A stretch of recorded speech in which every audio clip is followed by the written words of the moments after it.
तमाम हंगामे के बीच लोकसभा में प्रश्नकाल चला और उसमें हनुमान बेनीवाल साहब ने किसानों की समस्या और ऋण को लेकर सवाल पूछा। ये बात करते हैं, बेनीवाल साहब हमारे साथ हैं और आप देख रहे हैं कि ये उनके सवाल थे जो उन्होंने सरकार से पूछे थे। बेनीवाल साहब, क्या जवाब आपको मिला और क्या आंकड़े दिए गए कृषि ऋण को लेकर? देखिए, मैंने सवाल पूछा था कि राजस्थान सहित देश के अंदर किसानों पे कितना कर्जा है, बैंकों सहित आप अलग अलग बताएं। और जो डाटा हमें दिया उसमें राजस्थान राज्य में 1,74,000 करोड़ से ज्यादा का बकाया किसान के ऊपर कर्जा, बैंकों सहित तमाम जो कर्जा है।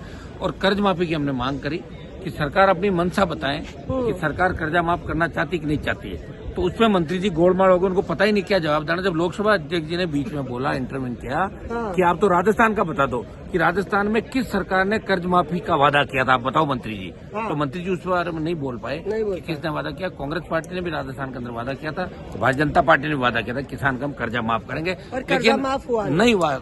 और देश का किसान कर्जे के बोझ के तले आत्महत्याएं कर रहा।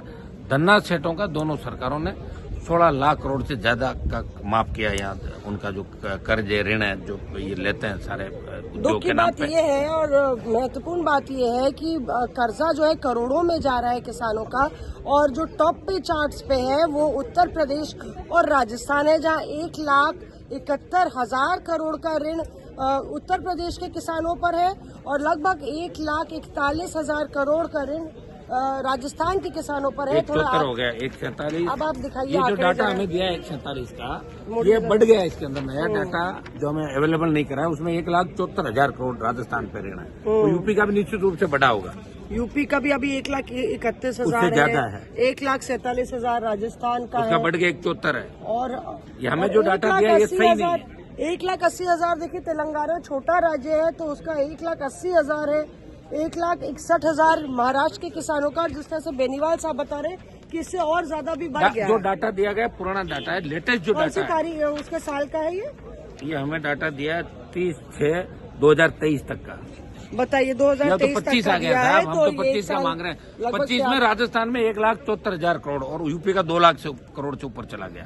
तो संपूर्ण किसान कर्ज माफी, हर पार्टी आती है, किसानों की बात करती है, कर्ज माफी की बात करती है। आपको क्या लगता है कहाँ पे मामला गड़बड़ हो जाता है? ये तो गड़बड़ यही हो जाता है। और देखिए, एक बार किसान का संपूर्ण कर्ज माफ करना चाहिए, बाद में सरकार को ऐसी व्यवस्थाएं करनी चाहिए कि किसान, सारे किसानों का नहीं, एक बार सारा कर्ज माफ कर दो ना। किया था ना चौधरी देवीलाल जी ने, उसमें कर्जा माफ किया था 10,000 तक का। तो ऐसा कुछ कर दे कि भाई 1 लाख मूल है, 50,000 मूल है, 2 लाख मूल, उसका एक बार माफ करते हैं तो किसान को बूस्टर डोज मिलेगा, किसान देश का एक बार मजबूत हो जाएगा। शुक्रिया हमसे बात करने के लिए। तो देश के अन्नदाता का पूरा कर्जा माफ होना चाहिए, ये है हनुमान बेनीवाल साहब की मांग। संसद में कभी कभी तमाम रस्साकशी और तनातनी के बीच मुद्दों की भी बात हो जाती है। जिस तरह से लोकसभा स्पीकर ने भी आज कहा कि आप मेज तोड़ने आए हैं, नारे लगाने आए हैं या प्रश्नकाल में हिस्सा लेने आए हैं। दोनों ही सत्ता पक्ष और विपक्ष हमने देखा है पिछले कुछ सत्रों में विघ्न डालते हुए, डिसरप्शंस करते हुए और हंगामे और विरोध और प्रदर्शन की पॉलिटिक्स, मुद्दों की पॉलिटिक्स पर हावी है। मौसमी सिंह, दिल्ली, आज तक।